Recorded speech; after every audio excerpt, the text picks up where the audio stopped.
Dans les jungles denses et ombragées du Vietnam, où la chaleur et l'humidité suffoquaient chaque soldat, un ennemi invisible et implacable rôdait. Pendant les années 1960 et 1090, le Viet Cong et l'armée nord-vietnamienne ont conçu des pièges mortels destinés à démoraliser, mutiler et tuer les soldats américains sans méfiance. Au-delà des armes conventionnelles, ces pièges ingénieux et cruels symbolisaient une guerre psychologique où la peur devenait un outil de contrôle. Chaque pas dans le labyrinthe de la jungle pouvait signifier la différence entre la vie et la mort, forçant les soldats à faire face non seulement à une armée, mais à un territoire létal et en constante évolution. Quelles horreurs le Viet Cong a-t-il commises contre les soldats américains? Le Viet Cong, l'origine du cauchemar pour les soldats américains. Au cœur de la guerre du Vietnam, le Viet Cong a émergé comme une force insurgée dont la stratégie allait redéfinir le combat moderne. Officiellement connu sous le nom de Front National de Libération du Sud-Vietnam, FNL, le Viet Cong a été fondé dans les années 50 en réponse directe à l'intervention croissante des États-Unis dans la région. Son objectif principal était de renverser le gouvernement pro-américain et de réunifier le Vietnam sous un régime communiste, en s'alignant sur la théorie du domino visant à empêcher la propagation du communisme en Asie du Sud-Est. Le Viet Cong était composé d'une coalition diversifiée de paysans, de travailleurs urbains, d'anciens soldats et de sympathisants communistes. Ce mélange d'individus permettait au Viet Cong de tirer parti d'un large réseau de soutien local, facilitant le recrutement et la logistique essentielle pour une guerre de guérilla prolongée. Inspirés par les enseignements de Sun Tzu sur la guérilla, les dirigeants Viet Cong ont adopté des tactiques qui contestaient la supériorité technologique et numérique des forces américaines. Sun Tzu mettait l'accent sur l'importance de la surprise, de la connaissance du terrain et du moral, des principes que les Viet Cong appliquaient méticuleusement pour affaiblir leur ennemi.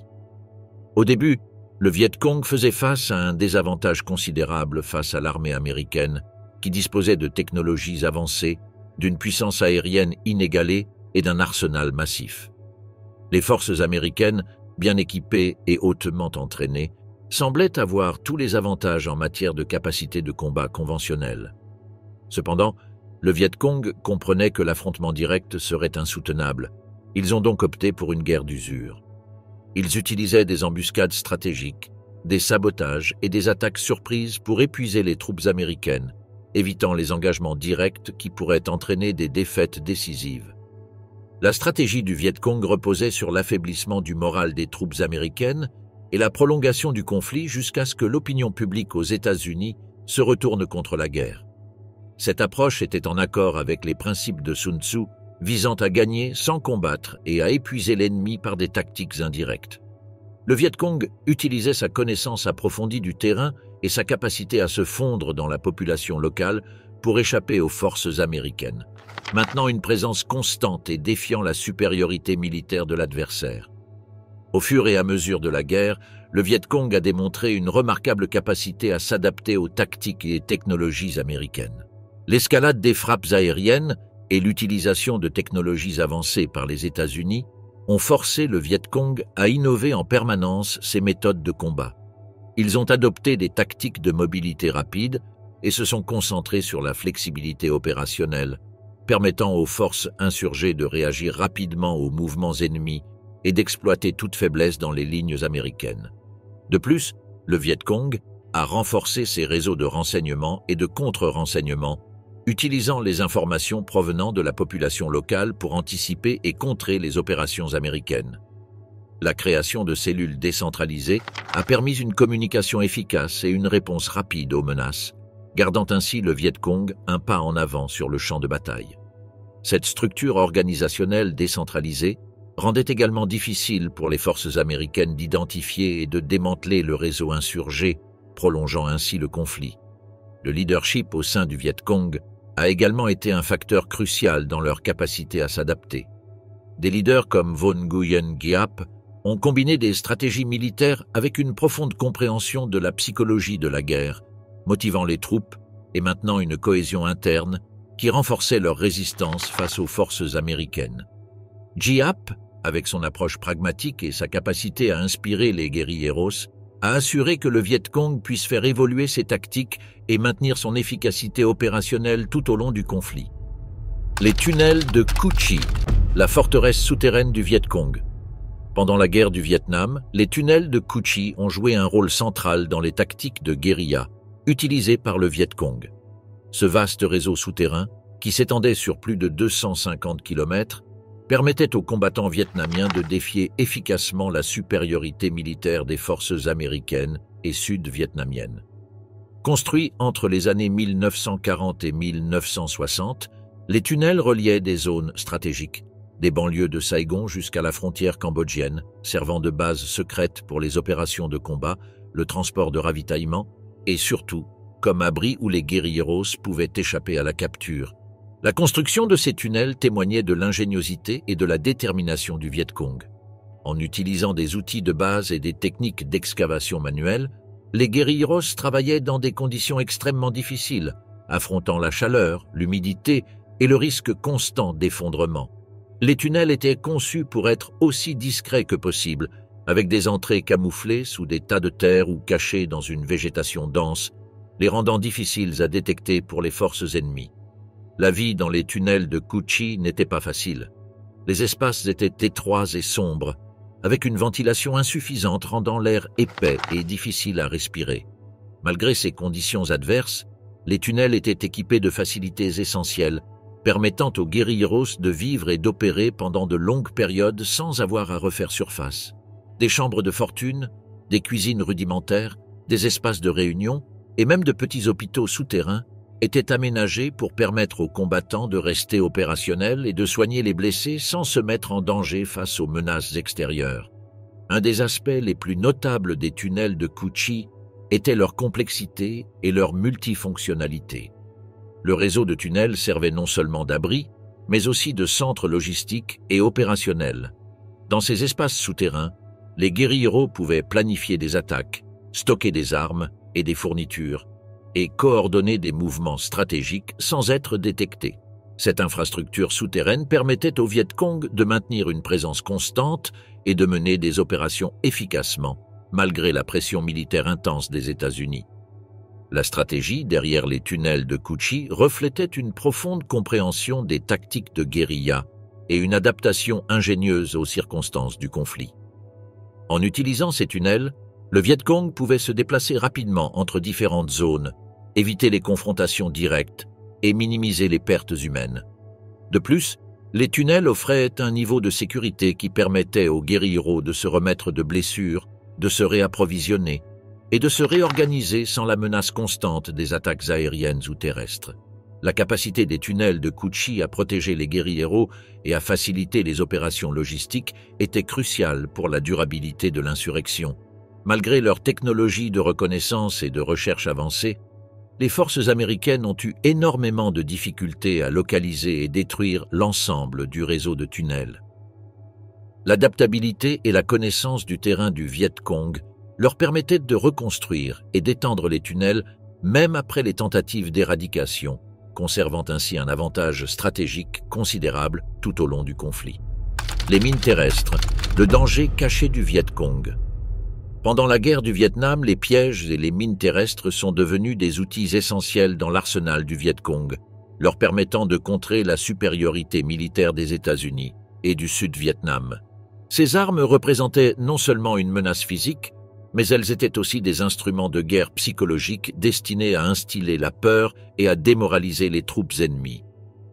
Ingénieux et cruels, les pièges du Viet Cong incluaient de tout. Des grenades modifiées aux fameuses mines Bouncing Betty, chaque dispositif étant conçu pour maximiser l'impact létal et psychologique sur le champ de bataille.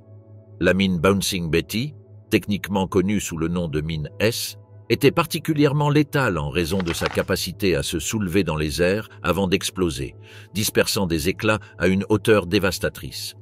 Développée à l'origine en Allemagne pendant la Seconde Guerre mondiale, le Viet Cong s'était procuré ces mines en pillant les arsenaux ennemis et en recevant un soutien clandestin de leurs alliés internationaux. Aux côtés de la Bouncing Betty, le Viet Cong utilisait des dispositifs improvisés tels que les toe poppers, de petites mines conçues pour mutiler, ainsi que des pièges à fils tendus qui explosaient au moindre contact, augmentant le danger constant sur le terrain. La créativité du Viet Cong ne se limitait pas à l'utilisation de mines préexistantes. Les pièges improvisés, tels que la grenade dans une boîte, démontraient leur capacité à transformer des objets quotidiens en armes meurtrières. Ce dispositif consistait en une grenade à main attachée par un élastique à l'intérieur d'une boîte vide. Lorsqu'elle était piétinée ou manipulée, l'anneau de la grenade se libérait, provoquant une explosion inattendue. Ces pièges étaient difficiles à détecter, car ils étaient camouflés parmi le feuillage ou cachés le long des sentiers fréquentés, les rendant encore plus létaux et efficaces. L'impact de ces tactiques a été dévastateur pour les forces américaines et sud-vietnamiennes. Chaque pas dans la jungle devenait une loterie mortelle, créant une tension psychologique constante parmi les soldats. L'incertitude quant à la sécurité de chaque mouvement érodait le moral et la cohésion, forçant les soldats à avancer avec prudence et retardant leurs opérations. Cet état de peur perpétuelle affaiblissait l'efficacité opérationnelle, en accord avec la stratégie du Viet Cong visant à épuiser l'ennemi par des tactiques indirectes. Les pieux punji, l'arme mortelle du Viet Cong. Les pieux punji sont devenus l'une des armes les plus redoutées du Viet Cong pendant la guerre du Vietnam, servant d'exemple frappant de la manière dont des matériaux simples et facilement disponibles pouvaient être transformés en instruments de terreur létale. Ces pièges consistaient en des pics en bambou acérés, enterrés dans le sol et recouverts de feuilles ou de terre, conçus pour infliger des blessures graves et semer la peur parmi les forces ennemies. Leur mise en œuvre reflétait une combinaison d'ingéniosité tactique et de cruauté stratégique, s'alignant avec les principes de la guerre psychologique visant à user l'ennemi à la fois physiquement et mentalement. Les pieux punji étaient déployés stratégiquement le long des routes de transit fréquemment empruntées par les troupes américaines et sud-vietnamiennes, telles que les sentiers de jungle ou les rives des rivières. Leur présence sur ces sentiers transformait chaque pas en un piège mortel potentiel, transformant le terrain en un champ de bataille invisible où le danger guettait à chaque coin. De plus, il faisait partie intégrante des défenses autour des tunnels de Cu Chi, dissuadant les soldats ennemis qui tentaient de s'infiltrer dans le réseau souterrain du Viet Cong. L'emplacement précis et le camouflage de ces pieux les rendaient difficiles à détecter jusqu'à ce qu'il soit trop tard, renforçant ainsi leur efficacité létale. L'impact des pieux punji allait au-delà des blessures physiques qu'ils causaient. La menace constante de rencontrer un piège caché générait un état d'anxiété et de paranoïa parmi les soldats américains, sapant leur morale et leur confiance dans l'environnement de combat. L'incertitude quant à la sécurité de chaque pas transformait la jungle vietnamienne en une zone de menace constante, érodant la détermination et la cohésion des troupes. Cet état de peur perpétuelle affaiblissait l'efficacité opérationnelle des forces américaines, conformément à la stratégie du Viet Cong d'user l'ennemi par des tactiques indirectes. Pour augmenter la létalité des pieux punji, les guérilleros du Viet Cong les recouvraient souvent de substances mortelles. Cela incluait des poisons dérivés de plantes locales, des excréments humains et animaux, ainsi que d'autres agents infectieux susceptibles de provoquer de graves infections et des complications potentiellement fatales. Cette couche supplémentaire de danger signifiait qu'une blessure superficielle pouvait devenir mortelle, prolongeant la souffrance et augmentant la terreur associée à ces pièges. La combinaison des dommages physiques et du risque d'infection grave faisait des pieux punji une menace double, immédiate et à long terme. Les pièges à filets et les fosses, l'ingéniosité mortelle dans la jungle vietnamienne. Les pièges à filets et les fosses représentaient certaines des tactiques les plus astucieuses et efficaces employées par le Viet Cong pendant la guerre du Vietnam. Ces dispositifs, bien que apparemment simples, combinaient une efficacité létale avec un impact psychologique profond, créant un champ de bataille rempli d'incertitudes où chaque pas pouvait être fatal. Conçus pour incapaciter et terrifier les troupes ennemies, ces pièges reflétaient l'ingéniosité et l'adaptabilité du Viet Cong dans leur lutte contre une force militairement supérieure. Les pièges à filets, également connus sous le nom de attrape-hommes, étaient un moyen dévastateur de capturer et de neutraliser les soldats ennemis. Ces pièges consistaient en de grands filets camouflés, stratégiquement disposés sur le sol et fixés avec des piquets cachés. Lorsqu'un soldat marchait dessus, une corde cachée se resserrait soulevant la personne du sol et la rendant vulnérable. Cette suspension soudaine causait non seulement des blessures physiques, mais créait aussi un sentiment d'impuissance et de terreur, exacerbant le fardeau psychologique sur les troupes. Un incident marquant illustrant la brutalité de ces pièges s'est produit en 1966, lors de l'opération Attleboro dans la province de Tainan. Le sergent américain Michael O'Brien et son escouade ont été pris dans un piège à filet pendant une patrouille dans une zone boisée.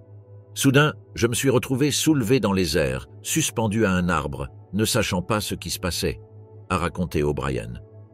Heureusement, ses camarades ont réussi à le libérer rapidement, mais l'événement a laissé une cicatrice psychologique profonde, mettant en lumière l'ingéniosité létale du Viet Cong et l'impact durable de ses tactiques sur les soldats américains.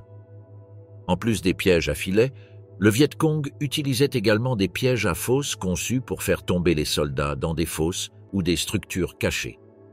Ces pièges, souvent camouflés avec des feuilles ou des branches, étaient déployés dans des zones très fréquentées, augmentant l'incertitude et le danger.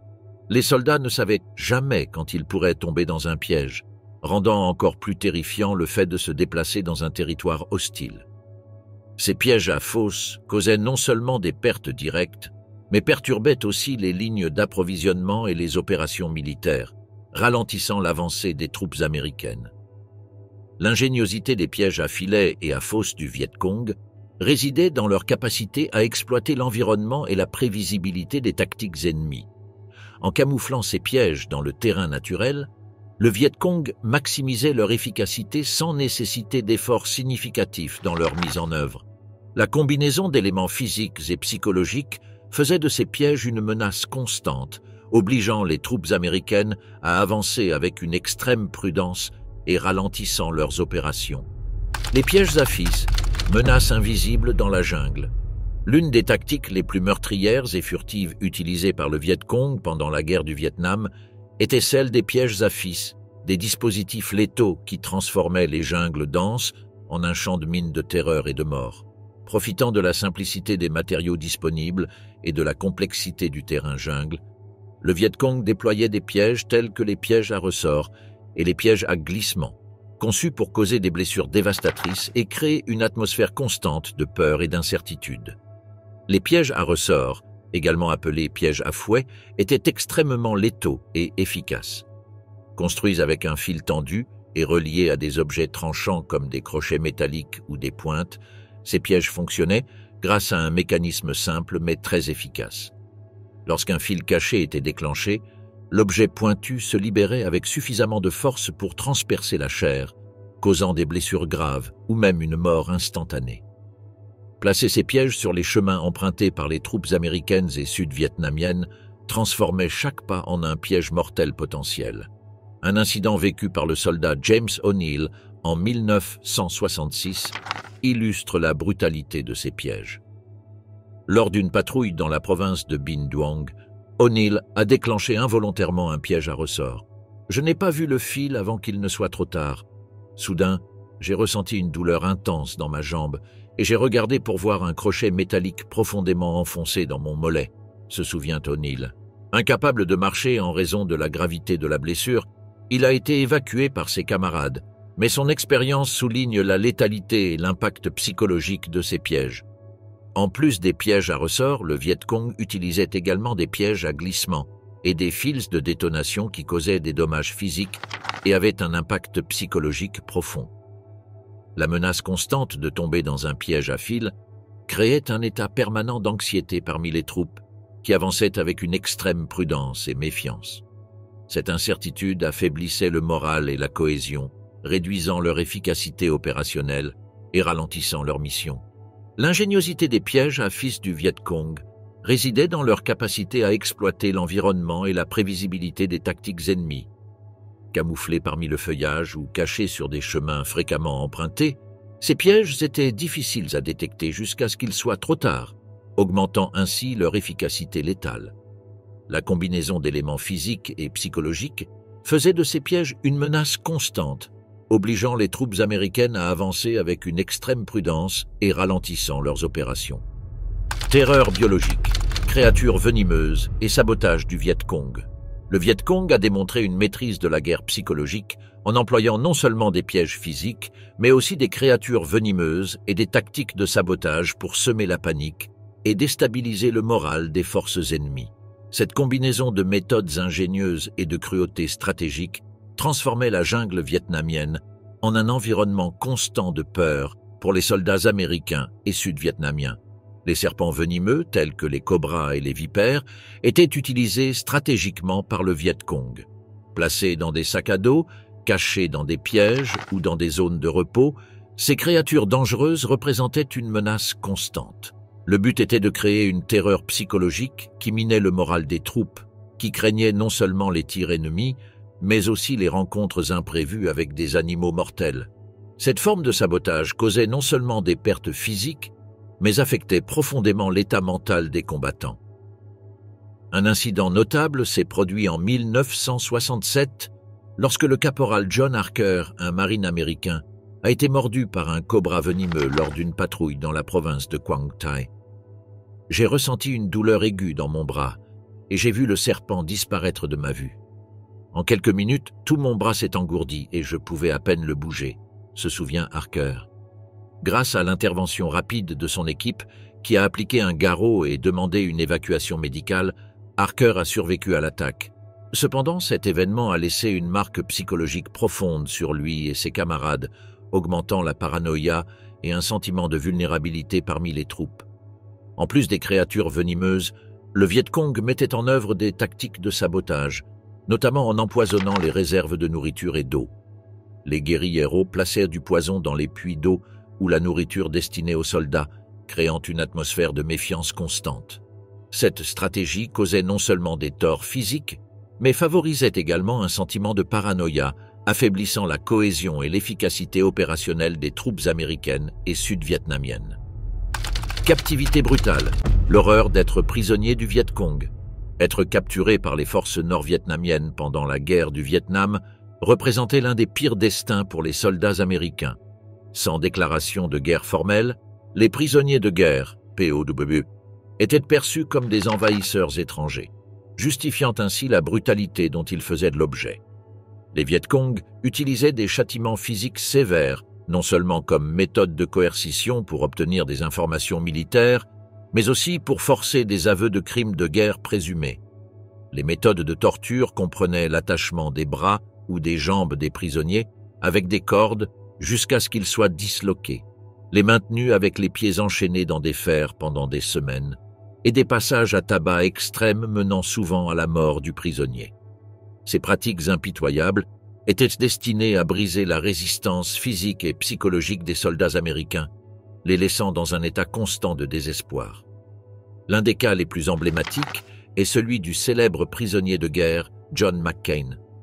Après avoir survécu à un crash aérien en 1967, McCain a été capturé par le Viet Cong et a passé 5 longues années en captivité.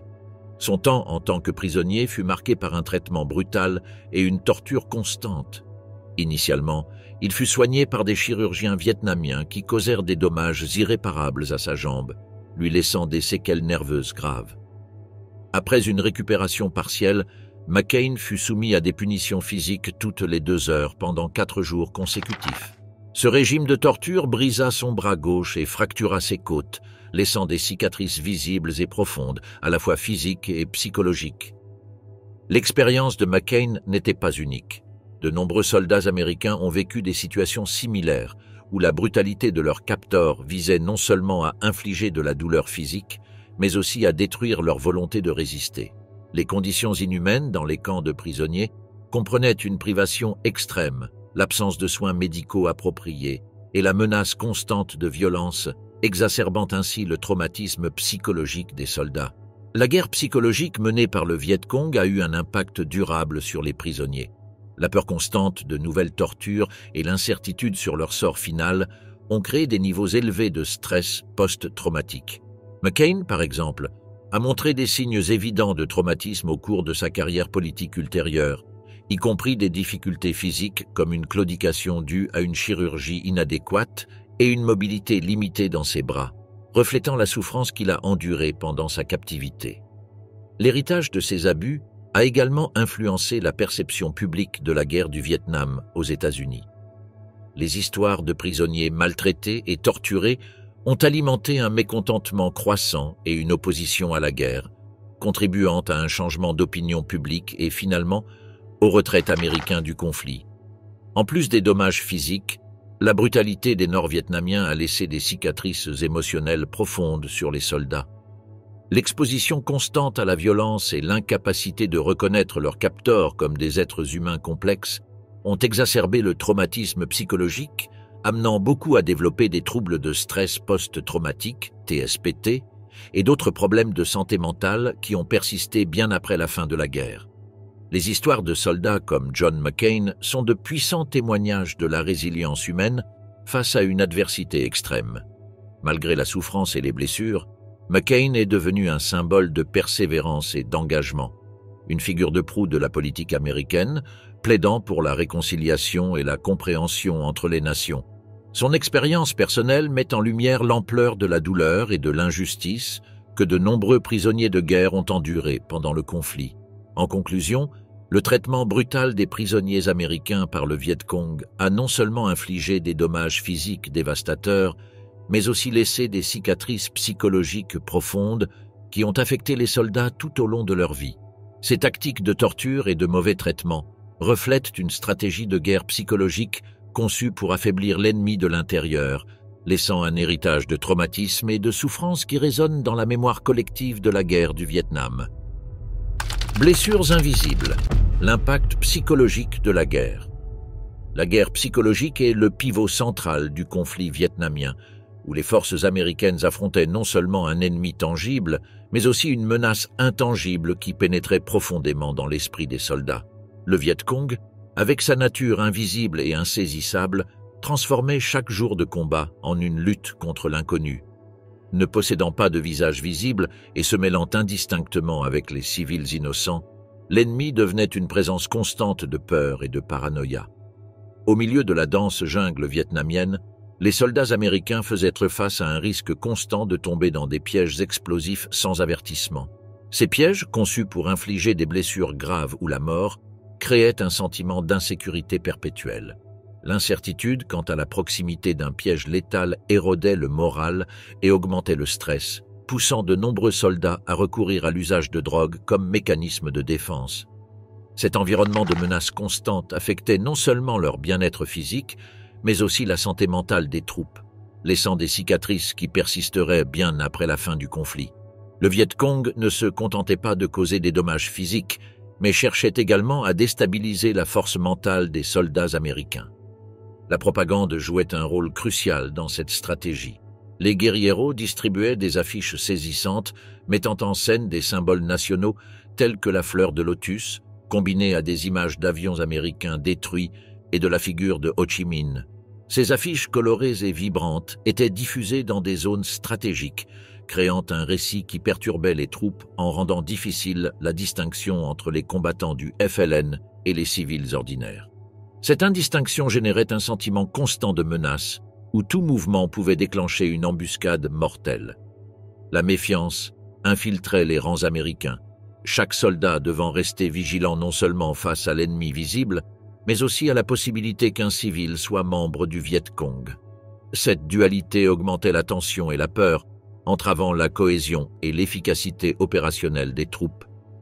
La peur d'être capturé par le FLN devenait une ombre persistante, maintenant les soldats dans un état d'alerte constant et de fatigue émotionnelle. Les cicatrices psychologiques de la guerre se manifestaient par des comportements erratiques et une baisse du moral général.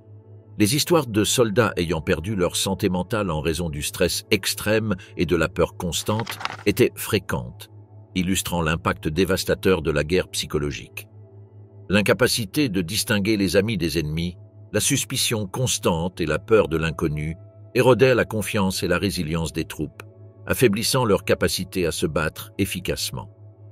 Les choses indescriptibles que le Viet Cong a infligées aux soldats américains pendant la guerre du Vietnam ont laissé une empreinte profonde dans l'histoire militaire et dans l'esprit de ceux qui ont participé au conflit. Des pièges mortels comme les pics Punji et les pièges en fil de fer, ainsi que l'utilisation de créatures venimeuses et des tactiques de sabotage ont non seulement causé des pertes physiques importantes, mais ont également créé un état constant de peur et d'anxiété parmi les troupes américaines. Ces stratégies de guerre psychologique ont miné le moral et la cohésion des forces, créant un environnement où chaque pas pouvait être le dernier. Le traumatisme psychologique, résultant de l'affrontement avec un ennemi aussi ingénieux et impitoyable, a laissé des cicatrices durables sur les soldats. Des histoires comme celle de John McCain et Frank Harbert illustrent la souffrance physique et émotionnelle que beaucoup ont endurée, montrant comment les tactiques du Viet Cong ont profondément affecté les combattants américains. L'incertitude constante et la peur des embuscades imprévues ont transformé la jungle vietnamienne en un champ de cauchemar où la survie dépendait autant de la force mentale que des capacités physiques. Ces expériences traumatiques ont non seulement influencé la vie des soldats, mais ont aussi façonné la perception publique et les politiques militaires américaines suivantes.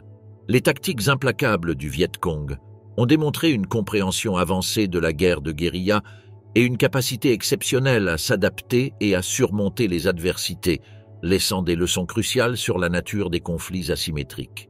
Et c'est pour des choses comme celle-ci que l'armée américaine fait encore des cauchemars, se souvenant des horreurs et des stratégies auxquelles elle a dû faire face dans une guerre où l'ennemi n'était pas seulement redoutable, mais aussi d'une ingéniosité impitoyable.